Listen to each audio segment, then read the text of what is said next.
सुरू झालेल्या SSLC परीक्षेसाठी विद्यार्थ्यांना फूल देऊन स्वागत करत चिकोडीचे DDPI RS सीतारामू यांनी शुभेच्छा दिल्या। चिकोडी शहरातील CSS हायस्कूलमध्ये विद्यार्थ्यांना फुले देण्यात आले।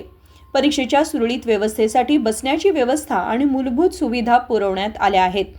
परीक्षा केंद्राच्या 200 मीटर परिसरात निर्बंध लागू करण्यात आले असून कोणत्याही गैरप्रकारास संधी मिळू नये म्हणून कडक पोलीस बंदोबस्त ठेवण्यात आला आहे। विद्यार्थी निर्भयपणे परीक्षा देऊ शकतील यासाठी सर्व आवश्यक उपाययोजना करण्यात आल्या आहेत। परीक्षा शांततेत पार पडावी यासाठी सर्व नागरिक आणि पत्रकारांनी सहकार्य करावे असे आवाहन शिक्षण विभागाने केले आहे।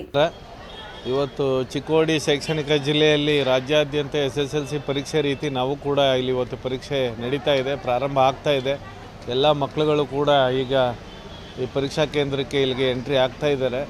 ಸುಮಾರು ಚಿಕ್ಕೋಡಿ ಶೈಕ್ಷಣಿಕ ಜಿಲ್ಲೆಯಲ್ಲಿ 130 ಕೇಂದ್ರಗಳಲ್ಲಿ ಇವತ್ತು ಕನ್ನಡ ಪರೀಕ್ಷೆ ಫಸ್ಟ್ ಲ್ಯಾಂಗ್ವೇಜ್ ಇವತ್ತು ಬರೀತಾ ಇದ್ದಾರೆ ಮಕ್ಕಳುಗಳು। ಎಲ್ಲರೂ ಕೂಡ ಖುಷಿಯಿಂದ ಬರ್ತಾ ಇದ್ದಾರೆ।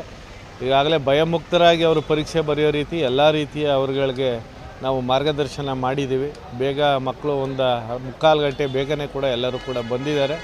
ಎಲ್ಲ ಪೊಲೀಸ್ ಬಂದೋಬಸ್ತ್ ಇದೆ, CC ಕ್ಯಾಮ್ರಾ ಇದೆ, ವೆಬ್ಕಾಸ್ಟಿಂಗ್ ಆಗ್ತಾ ಇದೆ। ಎಲ್ಲರೂ ಕೂಡ ಪೋಷಕರು ಕೂಡ ಆತಂಕ ನಿವಾರಣೆ ಮಾಡುವಂಥ ಕೆಲಸವನ್ನು ನಾವು ಈಗಾಗಲೇ ಮಾಡಿದ್ದೀವಿ।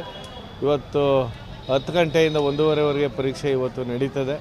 ಎಲ್ಲ ಮಕ್ಕಳುಗಳು ಕೂಡ ಕಡ್ಡಾಯವಾಗಿ ಹಾಜರಾಗಬೇಕು, ಪರೀಕ್ಷೆ ಬರೀಬೇಕು ಅಂತೇಳಿ ಈಗಾಗಲೇ ನಿರ್ದೇಶನ ಕೊಟ್ಟಿದ್ದೀವಿ।